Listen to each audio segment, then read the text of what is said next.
जिसकी जैसी सोच हो वो वैसी कहानी रखता है। कोई परिंदे पर बंदूक और कोई परिंदे के लिए पानी रखता है। नमस्कार, सुस्वागतम, वेलकम, अभिनंदन।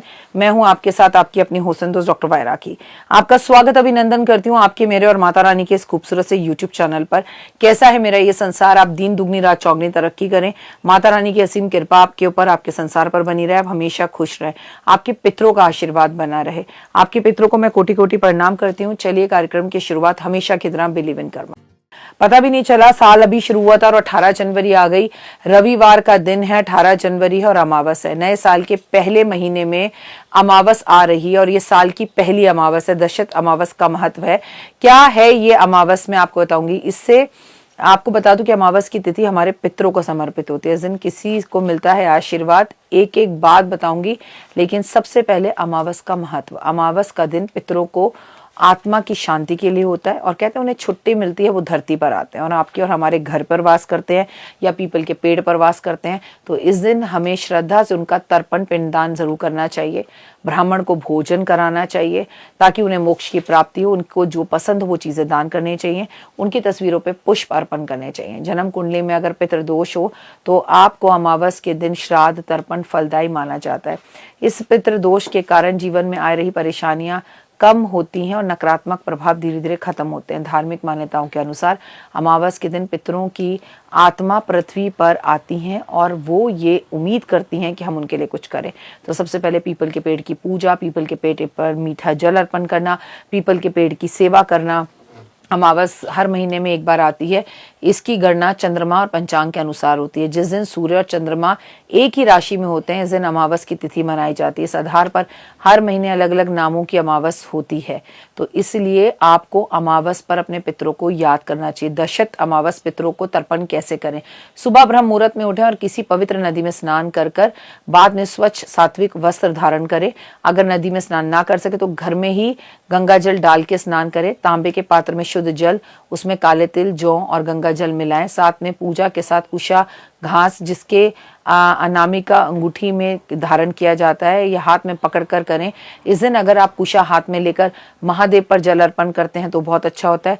दक्षिण दिशा में मुंह कर बैठें और इस दिशा में पितरों को आप तर्पण छोड़ें। हाथ में आपने एक लोटा जल लेना है, उसमें थोड़े काले तिल डालने, थोड़ा गुड़ डालना है, थोड़ी कुशा डालनी है और दक्षिण की तरफ मुंह कर अगर आप जल दें बहुत अच्छा।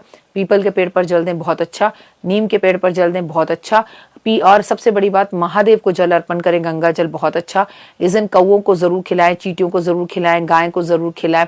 इस दिन सेवा भाव जरूर रखें। पितरों की तस्वीर के आगे अगरबत्ती धूप जरूर जलाएं। हो सके तो 4 मुखी सरसों के तेल का दिया जलाएं। शाम के टाइम घर के बाहर दक्षिण की तरफ सरसों का तेल का दिया जलाएं, उसमें काले तिल डालें। गाय, कौआ, कुत्ता और जो है कौओं की सेवा बहुत अच्छी होती है। ग्रह शांति के लिए इस दिन धातु का दान करें। कहते हैं पीपल के पेड़ की पूजा और 7 परिक्रमा आपको माला माल कर सकती है। काले तिल का दान जरूर करें और याद रखिए कि आपको इस दिन गुस्सा नहीं करना। अमावस पर बाल नहीं काटते, नाखून नहीं काटते, बाल नहीं धोने चाहिए। इसे अशुभ माना जाता है। मांस, मदिरा, प्याज, लहसुन, तामसिक भोजन नहीं करना चाहिए। गुस्सा झगड़ा नहीं करना चाहिए। किसी को भूखा अपने घर से वापस नहीं भेजना चाहिए। घर की चौखट को गंदा नहीं करना चाहिए। घर की चौखट पर नहीं बैठना चाहिए। घर में माफ करने वाली आदत होनी चाहिए, त्याग होना चाहिए और बेमतलब की यात्राएं नहीं करनी चाहिए। देर रात तक जागना नहीं चाहिए। शराब नहीं पीनी चाहिए। आपको अमावस वाले दिन अपने पितर जो इस दुनिया से जा चुके हैं उनका अपमान नहीं करना चाहिए। उनके बारे में कोई गलत बात नहीं बोलनी चाहिए। महादेव के लिए तर्पण छोड़ना बहुत उत्तम होता है। अमावस की रात जो होती है वो महालक्ष्मी को भी समर्पित होती है। तो महालक्ष्मी के लिए रात को जागकर श्री सूक्त का पाठ करना, घी का दिया जलाना, गुलाब के पुष्प अर्पण करना, महालक्ष्मी को याद करना आपके जीवन में सुख, समृद्धि, वैभव और यश लेकर आता है और मान सम्मान और प्रतिष्ठा को बढ़ाता है। अमावस के दिन चींटियों को खाना जो देता है जीवन में सदैव सदैव सुखी रहता है।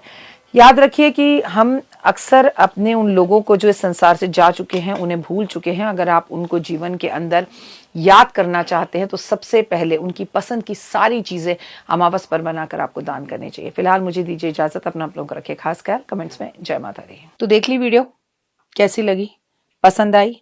चलिए, हो सकता है किसी को पसंद ना भी आई हो, लेकिन अगर हृदय से आप इन उपायों को करेंगे तो आपका फायदा जरूर होगा।